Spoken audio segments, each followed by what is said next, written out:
Okay, no, mga kababayan, grabe na. Grabe na ang Amerika. Matindi na, malupit. Malupit ang Amerika sa ginawa laban sa Iran. Grabe Iran missile Iran missile defense sa bundok Winasak na. Grabe na, wasak. Talagang talagang high-tech ang Amerika ngayon. Ito pangalawang bugso ng digmaan ng Amerika at Iran Pag di pa sumuko talaga tong mga Iran na to, ewan na lang natin Biro mo bundok winasak ng Amerika. Ganun kalakas ang bomba ng Amerika, mga kababayan. At isa pa, ang Pilipinas daw bibili ng 500 fighting vehicle. Grabe na, malupit to. Malupit to, mga kababayan Ngayon ito ang bibigyan natin reaction to mga kababayan.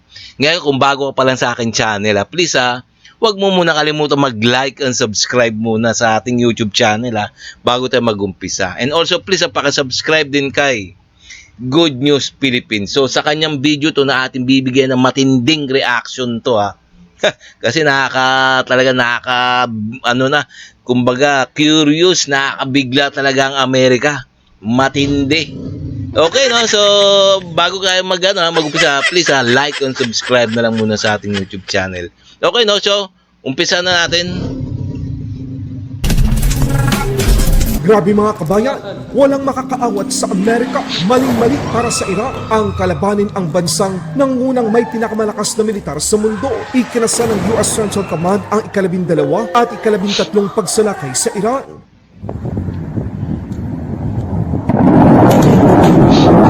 Matindi to. Ayun, napakalakas. Napakalakas na bomba ang binitawan ng Amerika. Matindi to. Pinakawala ng mga eroplanong pandigma ng Amerika ang dala nitong malalakas na bomba at long-range strike missile upang wasakin ang iba't ibang target ng kalaban. Kung makikita nyo to, mga kababayan talaga sapul, walang mintis ang Amerika sa target nila uubusin yan lahat ng mga military asset ng Iran. Ayan ang plano Ayan ang plano ni President Donald Trump. Wasak! Ayan na naman. Matindi. Boom! Ina mo. Visit. Boom!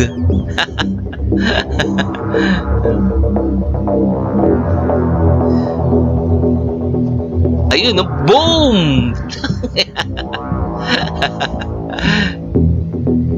Talagang matindi. Grabe na talaga ang Amerika. Talagang Ramdam na ng mga kaalyado ng Amerika ang paghina ng mga kakayahan ng Iran. Dahil kung maglulunsad man ito ng mga ballistic missile sa kalapit na bansa, hindi na maramihan. Ngayon, paisa-isa na lang. Tulad ng inaasahan ng marami, kontrolado na ng Amerika ang digmaang ito. Lalo't labas-pasok lang ang mga fighter at bombers sa airspace ng Iran.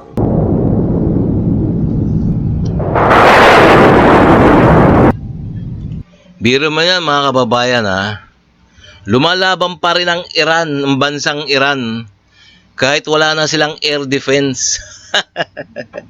Ganyang katapang ang mga Iranian Pero mas matapang ang Amerika. Talagang pupulbusin talaga sila niyan.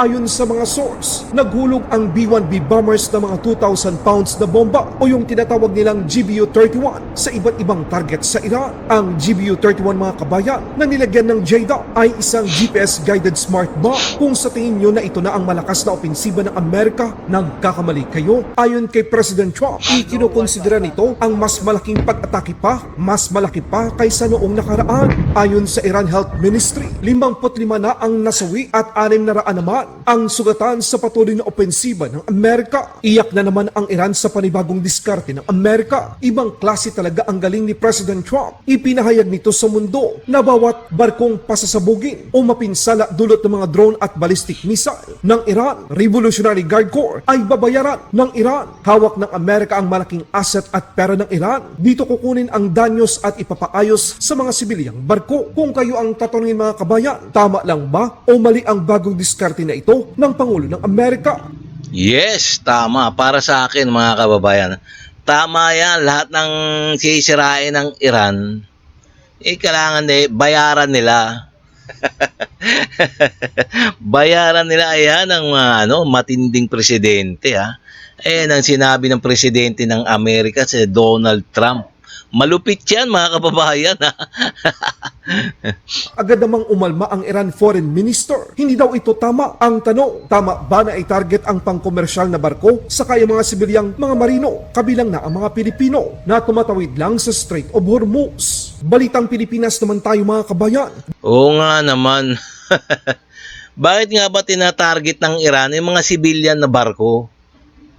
Talaga na naman talagang sa pinapakita nila na talaga sila mga ugok, mga walang mga mukmapi. Kumbaga sa sa wikang Arabic mga mukmapi, biro mo naman tatargetin, bobombahin yung mga civilian, hindi naman kasama sa gera yan. Biro mo yan. Grabe, kaya nga sinabi ni Presidente Donald Trump na babayaran ng Iran ang bawat targetin nila ng mga civilian na barko. Yun, umalma ang Iran sa dami ng mga barko nila tinatarget sa Strait of Hormuz. Grabe na, no? Putang ina. Good news dahil permado na ang kontrata sa pagkuha ng Pilipinas ng mga 8x8 armored wheeled amphibious vehicle sa Thailand. Hindi lamang yan mga kabayan, ibang klase talaga ang ginagawang pagpapalakas ng Pilipinas sa ilalim ng Department of National Defense sa pangunguna ni Secretary Gibo Teodoro Jr. 500 infantry fighting vehicle ang bibilhin ng Armed Forces of the Philippines para sa mga tropang sundalo. Teka ayan na naman Dito lang sa dito lang sa administrasyon ng Marcos administration At tingnan mo, dumadami ang ating military assets. Ganyan Ganyan ang presidente ng Pilipinas na si Bongbong Marcos. Talagang saludo talaga tayo, no? Talagang pinaglaanan niya ng panahon, ng pera ng taong bayan, yung depensa. Depensa ng ating bansa. Kasi mahalaga yan Kasi yung mga nakaraang mga administrasyon hindi naman walang bumibili ng mga military equipment. Wala tayong nababalitaan. Kaya tuloy binuli-buli tayo ng mga tsekwa. Dahil mga luma, mga panahon pa na kopong-kopong yung ating mga military asset. Ngayon meron na tayong mga high-tech na mga pandigma. Nung pumasok na ang Marcos administration ayun ang pagkakaalam ko mga kababayan para sila ay protektado at mabilis na makarating sa bawat misyon. Layunin ni Secretary Gibo na iwasan na maglakad ang mga sundalo at maiwasan na sila ay madaling maitarget ng kalaban. Wow! Gusto ni Secretary Gibo na wag maglakad ang mga sundalo natin. Yun. Tingnan naman talaga may malasakit si Secretary Gibo sa ating mga sundalo. Ayaw niya na naglalakad yung mga sundalo. Gusto niya nakasakay sa armored carrier vehicle. Katulad niya ayaw niya nang mamatayan ng sundalo. Ayan ang mga yung mga ganyan ng mga kaisipan ng mga talagang dedicated sa kumbaga makabayan. Mga Secretary of Defense. Ayaw niya, tingnan mo naman ayaw niya maglakad ang mga sundalo ni Secretary Gibo. Kaya nga nagiging Nagiging sosyal na. Naging sosyal na ating mga sundalo. Secretary Gibo, mabuhay ka sir at sana ikaw pa rin ang maging kalihim ng depensa ng Pilipinas. At ang ating sundalo sa lupa, kailangan mas mabilis silang makareact. Fully protected sila at pati ang kanilang sasakyan. Kaya nung mag-embark tayo na bumili ng 500 plus fighting vehicles para protektado ang ating mga sundalo. At hindi sila maglalakad as much as possible. Mabilis silang makareact. Ayan na, Kasi hindi sila deterrence. maglalakad. Maliwanag.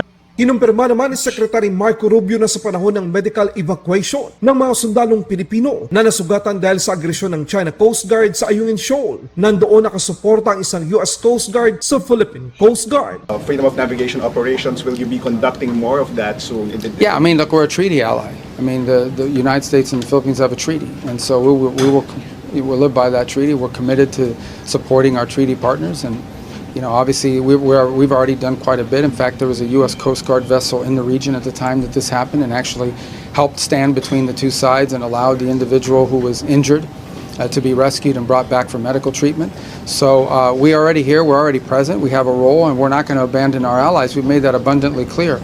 Tama si Secretary Gibo Teodoro Jr. Galit na ang taong bayan sa ginagawa ng China laban sa ating mga Pilipino. Sa ASEAN meeting, inilabas ng mga Pilipino ang kanilang galit sa China sa Pasay City. Bit-bit ng mga Pilipino ang larawan ng Pangulo ng China na may pangalang bully. Mga salitang dapat respetuhin ng China ang 2016 Arbitral Award. China, umalis kayo sa aming West Philippine Sea at marami pang iba. Chinese ambassador sa Pilipinas nagsinungaling. Normal lang daw ang kanilang pag-uusap ni Pangulong Marcos nang sinungon ito sa Malacanang dahil sa nangyari sa Ayungin Shoal at sa isang EI video na unggoy daw ang mga Pilipino. Sinabi ni Secretary Gibo na ibinuhos ni President Marcos.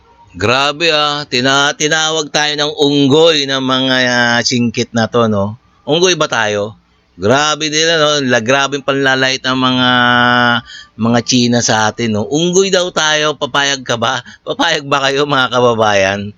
Tapos inaangkin pa yung teritoryo natin diyan sa West Philippine Sea. At isa pa, wag daw gagawin yung barkong bulok doon natin doon sa Ayungin Shoal. ano naman pakialam nila no, kung ayusin natin. Talagang pakialamero to talaga to mga China na to, no. Nakakabwisit lang talaga, mga kababayan. Marcos Jr. sa Chinese ambassador ang galit ng sambayan ng Pilipino sa nangyari sa Ayungin Shoal at pagkumpara sa mga Pilipino bilang mga unggoy. That the President stated in no uncertain terms to the Chinese ambassador the collective anger of the Filipino people over the incident. The President is a very diplomatically proper person. However, it is important to state that unconditionally and unequivocally he stood for our rights under the Constitution, the welfare of our country in various activities that we have been threatened, and he stated in no uncertain terms the anger of the Filipino people over that unjustifiable incident. I believe there was an agreement to embargo the contents of the Yes, conversation, ayan na. but the Chinese ambassador was the first one to violate that embargo by having that ambush interview right after the talk.